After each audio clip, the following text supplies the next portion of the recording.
కాంగ్రెస్ అనుబంధ సంఘాల అకౌంట్లను సీజ్ చేసింది ఇన్కమ్ ట్యాక్స్ డిపార్ట్మెంట్. పార్టీకి సంబంధించిన 9 అనుబంధ సంఘాల అకౌంట్లను ఫ్రీజ్ చేసింది ఐటీ. ఆదాయ పన్ను నోటీసులకు సరైన స్పందన ఇవ్వలేదని, జరిమానా కూడా చెల్లించని కారణంగా అకౌంట్లు సీజ్ చేస్తున్నట్లు ఆదాయ పన్ను శాఖ వెల్లడించింది. అయితే కావాలనే కాంగ్రెస్ బ్యాంకు ఖాతాలను స్తంభింపచేశారని పార్టీ కోశాధికారి అజయ్ మాకెన్ ఆరోపించారు. క్రౌడ్ ఫండింగ్ డబ్బును సీజ్ చేశారని మండిపడ్డారు. దేశంలో ప్రజాస్వామ్యం లేదని, ప్రధాన ప్రతిపక్ష పార్టీ ఖాతాలన్నీ స్తంభింపజేయబడ్డాయన్నారు. దేశ ప్రజాస్వామ్యాన్ని స్తంభింపచేశారని ఫైర్ అయ్యారు అజయ్ మాకెన్.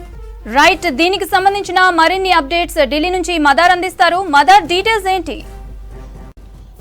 మౌనిత, 2018-19 సంవత్సరానికి సంబంధించి ఇన్కమ్ ట్యాక్స్ డిపార్ట్మెంట్ విధించినటువంటి జరిమానా అలాగే నోటీసులు పంపించారు. వాటికి స్పందించలేదంటూ ఆ కారణాన్ని చూపెడుతూ ఇప్పుడు కాంగ్రెస్ పార్టీకి సంబంధించిన ముఖ్యమైనటువంటి 9 అనుబంధ సంఘాలకు సంబంధించిన బ్యాంకు ఖాతాలను ఫ్రీజ్ చేశారు. ఫ్రీజ్ చేస్తూ ఈరోజు కాంగ్రెస్ పార్టీకి వాటిని అకౌంట్స్కు సంబంధించి సీజ్ చేసినటువంటి అంశాన్ని ఈరోజు తెలియజేయడం జరిగింది. దీనిపైన ఇప్పుడు పెద్ద ఎత్తున కాంగ్రెస్ పార్టీ ఆగ్రహం వ్యక్తం చేస్తూ ఉంది. సరిగ్గా ఎన్నికల ముందు ఇన్కమ్ ట్యాక్స్ డిపార్ట్మెంట్ తోటి మోడీ గవర్నమెంట్ ప్రజాస్వామ్యం మీద చేస్తున్నటువంటి దాడిగా దీన్ని అభివర్ణిస్తున్నారు.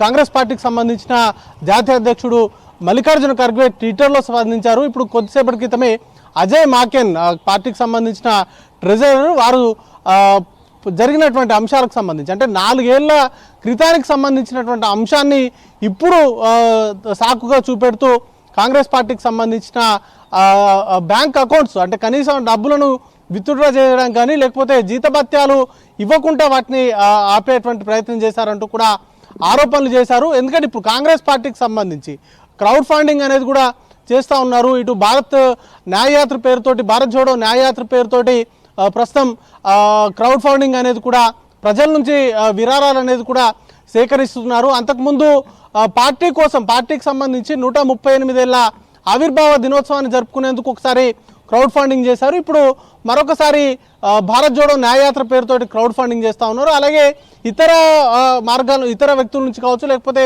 దేశంలో ఉన్నటువంటి ఇతర కంపెనీల నుంచి కావచ్చు వచ్చినటువంటి విరాళాలన్నింటినీ కూడా ఈ బ్యాంక్ అకౌంట్స్లోనే ఉన్నాయి. ప్రస్తుతం ఈరోజు అయితే జీతాలు కూడా ఇవ్వలేనటువంటి పరిస్థితి.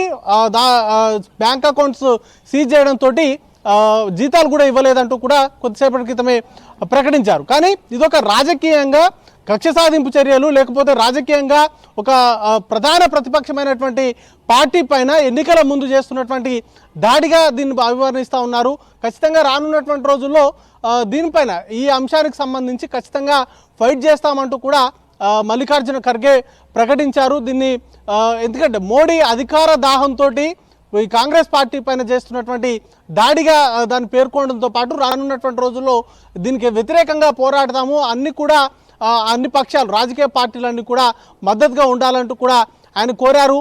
చాలా కీలకమైనటువంటి అంశం. ఎందుకంటే ఇటు బీజేపీ పార్టీ అనైతికల్గా లేకపోతే అన్కాన్స్టిట్యూషనల్గా వసూలు చేస్తున్నటువంటి డబ్బును ఎన్నికల్లో ఉపయోగిస్తున్నారు. కానీ ప్రజల నుంచి క్రౌడ్ ఫండింగ్ పేరుతోటి నిధుల సేకరణ చేసి ఎన్నికల కోసమో లేకపోతే పార్టీ కార్యకలాపాల కోసమో వాడుకోవాలంటే దానిపైన కూడా ఈరోజు సీజ్ చేస్తూ చేసినటువంటి తీరుని తీవ్రంగా ఖండిస్తూ ఉన్నారు. 2018-19కి సంబంధించి కొన్ని ఇన్కమ్ ట్యాక్స్ డిపార్ట్మెంట్ కొంత అమౌంట్కి సంబంధించి జరిమానా విధించింది. దానికి ఆ జరిమానా కట్టడము అలాగే దానికి సంబంధించి నోటీసులు ఇచ్చినటువంటి ఆ నోటీసులకు రిప్లై ఇవ్వకపోవడంతో ఈ మేరకు కాంగ్రెస్ పార్టీకి సంబంధించిన 9 బ్యాంక్ అకౌంట్స్ను సీజ్ అయితే చేశారని ఇన్కమ్ ట్యాక్స్ డిపార్ట్మెంట్ చెప్తున్నప్పటికీ కేవలం ఎన్నికల్లో కాంగ్రెస్ పార్టీ కార్యకలాపాలకు డబ్బును ఉపయోగించుకోకుండా చేయడంలో భాగంగానే ఈ విధంగా కార్యక్రమాలకు పాల్పడుతున్నారనేటువంటి ఆరోపణలు అయితే వ్యక్తమవుతున్నాయి. 4 ఏళ్లుగా లేనిది ఇప్పుడే ఎన్నికల ముందే ఈ అంశాన్ని తెరపైకి తీసుకొస్తూ కాంగ్రెస్ పార్టీకి సంబంధించిన ఈ బ్యాంక్ అకౌంట్స్ని సీజ్ చేయడం పట్ల మాత్రం తీవ్రంగా ఆగ్రహాన్ని అయితే ఈ కాంగ్రెస్ పార్టీకి సంబంధించిన శ్రేణులు వ్యక్తం చేస్తున్నారు. ప్రజాస్వామ్యం పైన జరుగుతున్నటువంటి దాడిగా దీన్ని అభివర్ణిస్తూ దీనిపైన పోరాటాన్ని మరింత ఉధృతంగా చేయాలంటూ కూడా వారైతే నాయకులు అయితే పిలుపునిస్తా ఉన్నటువంటి పరిస్థితి ఉంది. మౌనిత, तो इनकम टैक्स एपलेट ट्रिब्यूनल के